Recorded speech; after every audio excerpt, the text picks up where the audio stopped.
Qu'est-ce que la zoothérapie? Bonjour, je suis Josée Quevion, zoothérapeute et fondatrice de Zoothérapie Anime-Mo.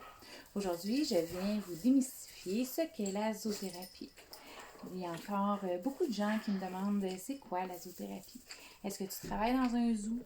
Est-ce que tu fais des thérapies pour les animaux? Et comme bien des gens, avant de suivre ma formation dans ce domaine, je croyais que la zoothérapie n'était que du flat minou et flat pitou pour faire du bien aux gens. Eh bien non, comme vous avez pu voir dans ma deuxième capsule, il y a une belle formation à suivre pour devenir un zoothérapeute. Donc, pour revenir à la zoothérapie, c'est une méthode d'intervention qui a pour but d'aider à maintenir ou à améliorer des objectifs précis, autant sur le plan physique, intellectuel qu'émotionnel.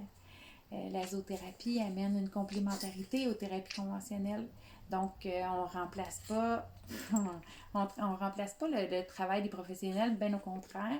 On travaille en étroite collaboration avec eux, que ce soit les ergothérapeutes, orthophonistes, professeurs, psychologues, travailleurs sociaux, psychoéducatrices, préposés aux bénéficiaires, infirmières, médecins, etc. Oui, notre but commun est de faire évoluer les personnes, de les amener à se dépasser, d'acquérir un surplus de positivisme et de bien-être dans leur vie de tous les jours. Des exemples d'objectifs qu'on peut établir.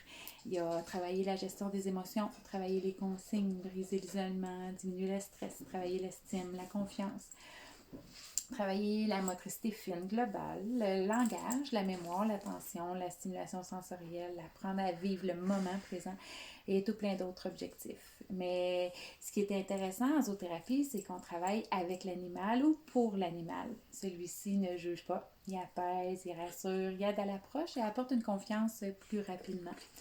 L'animal que nous choisissons pour une intervention dépend toujours de ce que nous avons à travailler.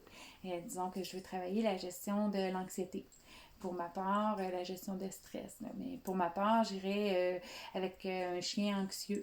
Je pourrais lui parler des signaux d'apaisement des chiens pour ensuite aider l'enfant à trouver des solutions pour lui-même.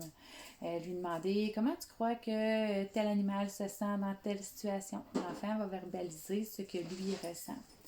Ensuite, briser l'isolement, bien, ça va de soi. Un coup que la personne est en grande confiance, pourquoi ne pas aller présenter l'animal à quelqu'un? Stimulation du langage. Lorsqu'on a une bonne réponse, lorsqu'à la fin il y a une bonne réponse, bien, Bob nous fait un beau grand sourire. Quoi de plus stimulant? Répéter un mot en brossant le nombre de syllabes sur le dos de Bob, ou bien coller les mots des parties du corps qu'on va piger.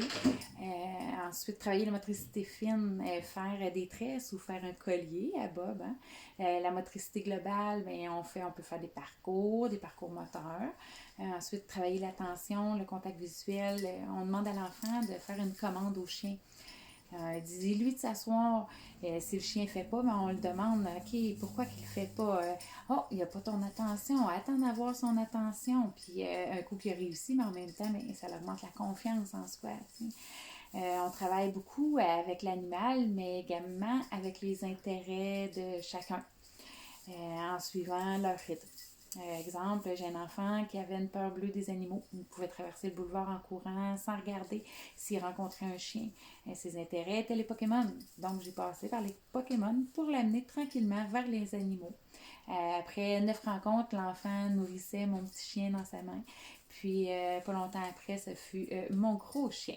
J'ai plusieurs autres exemples comme ça, mais c'est pour vous dire qu'en fait, la zoothérapie, ce n'est pas que du flat minou, flat pitou. Même si flatter, ça apporte un bien fou. Les séances de zoothérapie peuvent être données en CHSLD, résidence personnes âgées, résidence privée, garderie, école, hôpitaux, centre jeunesse, à mon bureau, chez le dentiste, bibliothèque, autres. Si vous cherchez un zoothérapeute qualifié dans votre région, vous pouvez visiter le site web de la Corporation des zoothérapeutes du Québec et jeter un œil dans le bottin des membres. Si vous désirez plus de détails, contactez-moi ou visitez ma page web zoothérapie anime-mo.com. Nous vous disons un beau bonjour et à la prochaine capsule. Oups, Gizmo qui est venu nous retrouver. Ok, les bisous. Tiens. Oh oui, c'est plein d'amour ça. Bonne journée.